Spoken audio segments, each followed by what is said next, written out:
इस वीडियो में आप लोगों को द्विघात समीकरण के इम्पोर्टेंट कंसेप्ट को बताने वाले हैं, तो वीडियो को अंत तक देखिए। इस वीडियो को देखने के बाद आपका बोर्ड एग्जाम में एक भी क्वेश्चन छूटने वाला नहीं है। चलिए चालू करते हैं यहाँ से। सबसे पहले आप लोगों को बताते हैं द्विघात समीकरण जो होता है, द्विघात समीकरण का व्यापक रूप यह होता है ax² प्लस में bx और प्लस में c बराबर में हो जाता है 0।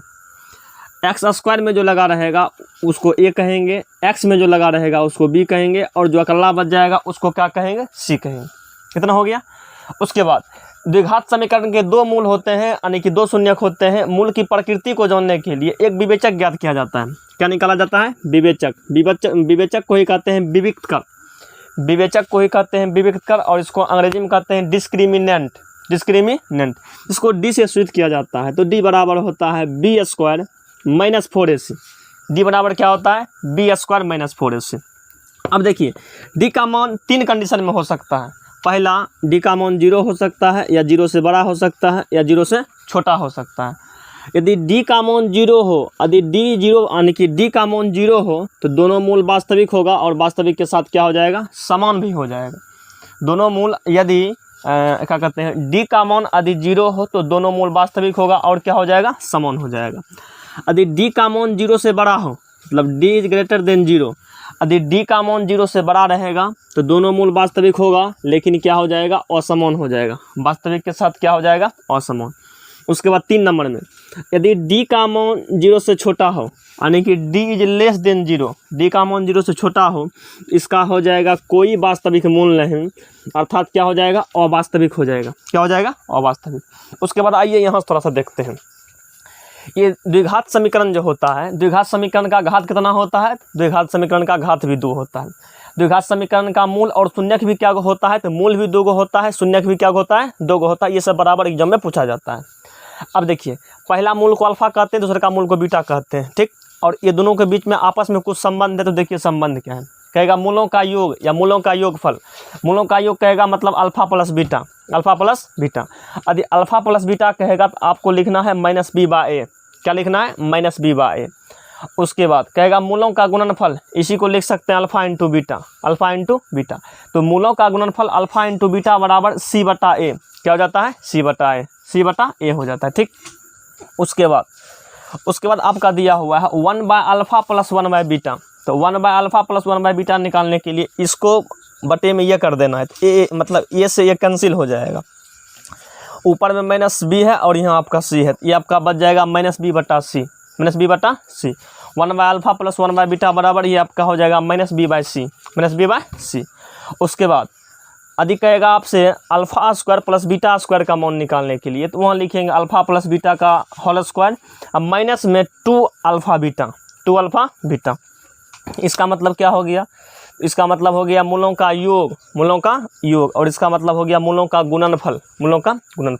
देखिए आपको कहीं कहीं ये भी दिया रहेगा कि द्विघात समीकरण यानी कि मूलों के योगफल और मूलों के गुणनफल, यानी कि अल्फा प्लस बीटा और अल्फा इंटू बीटा का मान दिया रहेगा। आपको कहेगा द्विघात समीकरण निकालने के लिए वहाँ ये फार्मूला लगाइएगा, x² minus alpha plus beta into x plus में अल्फा बीटा बराबर 0, और यहाँ से इसका मान रख दीजिएगा, इसका मान रख दीजिएगा, तो आपका द्विघात समीकरण बन करके तैयार हो जाएगा। चलिए पूछा जाता है तो सभी क्वेश्चन को इसमें देख लेंगे। क्वेश्चन में आपको दिया है यदि द्विघात समीकरण 2x² माइनस 3x प्लस 5 बराबर 0 के दो मूल अल्फा तथा बीटा, यानी कि द्विघात समीकरण का 2 मूल दिया हुआ है, पहला मूल अल्फा है, दूसरा का मूल क्या है, बीटा है। तो कहता है नंबर 1 में alpha plus beta, alpha plus beta को ही कहते हैं मूलों का योगफल। क्या कहते हैं, मूलों का योगफल।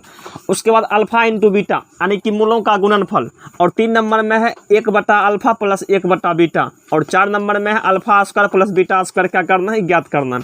ये चारों क्वेश्चन को इस वीडियो में कवर करेंगे, और ये चारों टाइप का क्वेश्चन आपका बिहार बोर्ड एग्जाम में पूछा गया है, और आने वाला बोर्ड एग्जाम जो है उसमें भी एकदम 100% क्वेश्चन यहाँ से पूछा जाएगा। तो एकदम वीडियो में बने रहिएगा अंत तक। चलिए इधर आप लोगों को सॉल्यूशन इसका करते हैं।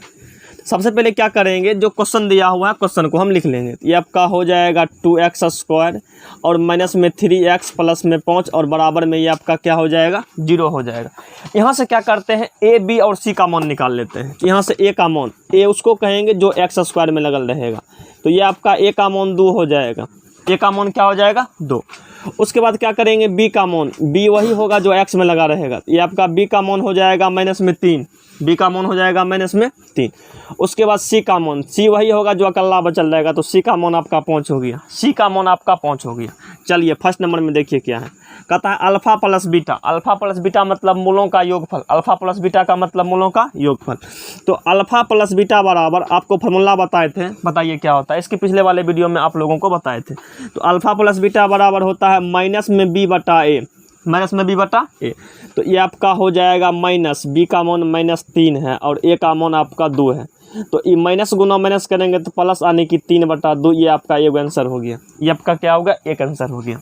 उसके बाद 2 नंबर में देखिए, 2 नंबर में आपका कहता है alpha into beta, alpha into beta, इसी को कहते हैं मूलों का गुणनफल। तो अल्फा इंटू बीटा बराबर आपका होता है सी बटा ए, क्या होता है, सी बटा ए। तो सी का मान आपका 5 है, तो सी का मान आपका 5 है, ए का मान 2 है, ये आपका आंसर हो गया, ये हो गया। उसके बाद देखिएगा 3 नंबर में क्या है, 3 नंबर में आपका है, 3 नंबर में है 1/अल्फ़ा और प्लस में 1/बीटा। तो 1/अल्फ़ा प्लस 1/बीटा, इसका फार्मूला आपका हो जाता है माइनस में बी बाई सी, माइनस में बी बाई सी। तो माइनस में बी, तो माइनस का माइनस दे दिए।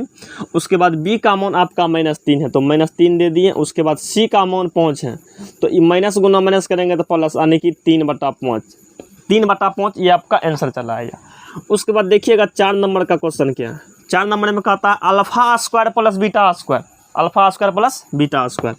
तो अल्फा स्क्वायर और प्लस में बीटा स्क्वायर, इसके बराबर हम लिख सकते हैं कि अल्फा प्लस बीटा का स्क्वायर और माइनस में लिख सकते हैं 2 अल्फा बीटा, 2 अल्फा बीटा।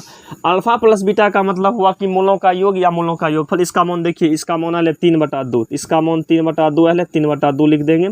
इसका क्या करेंगे, स्क्वायर। उसके बाद माइनस में करेंगे, अब देखिएगा 2 का 2 रहने देते हैं, अल्फा इंटू बीटा। तो अल्फा इंटू बीटा का मान निकला है 5/2, तो गुना कर देंगे, आपका 5/2 हो जाएगा, 5/2। ये 2 से 2 को काट सकते हैं, ये इसको देखिए क्या लिख सकते हैं, 3/2, इसका स्क्वायर करेंगे तो 3 का स्क्वायर 9 और 2 का स्क्वायर 4, इसको लिख सकते हैं 9/4। माइनस में लिख सकते हैं 5।